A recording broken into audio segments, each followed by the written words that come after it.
నీ అవ గీదానికి ఓపెనర్ కావాలన్నారా చిటికెనేలతో మూత తీసేస్తా. హలో, ఏమనుకుంటున్నావు? మొన్నటి దావత్లా నాతో పోటీ పడుడు ఎవరితోటన్నా అయిందా?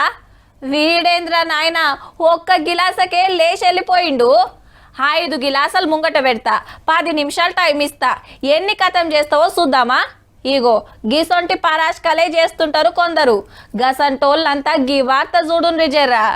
ఎంత పని చేస్తేవి తమ్మి. కర్ణాటకలో 4 దోస్తులు సిట్టింగ్ లా కూకున్నారు. నేను ఆఫ్ తాగుతాను ఒకడు, నేను ఫుల్ గుంజుతాను ఒకడు. ఏహే నేను 5 బాటలు లేపుతారా చెడతా అన్నాడట మనోడు. అది కూడా సుక్క నీళ్లు కలపకుంటా. చెల్ దమ్ముంటే దాగురా 10,000 ఇస్తామని దోసుగాలు ఇంకింత తెగేసిర్రు. ఏమున్నది 5 ఫుల్ బాటలు తెచ్చి కచ్చగొట్టిండట రప్ప రప్ప.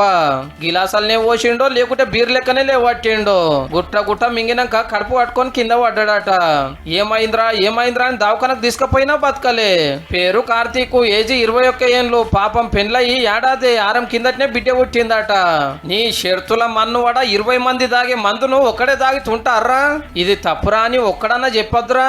దిక్కుమల్ల ఛాలెంజ్ చేసి పానం తీసిరని 2 సోపతిగాలను అరెస్ట్ చేసిర్రు. ఇంకోటి పరారైందట అదురుకొని. 10,000 రూపాయలు చూసుకుంటే జీవితం బాయే ఇంటోళ్ళు ఆగమయ్యరే. ఇంకేం షెర్తు దొరకనట్టు తాగుడే దొరికిన అదరా మీకు. అది కూడా 5 ఫుల్లులు నీళ్లు కలపకుండా ఒక్కడే. చూస్తున్నారు కదా, తాకత్కు మించి తాగితే ఏమైతుందో. సిట్టింగ్ల కాడ జర పైలం మరి.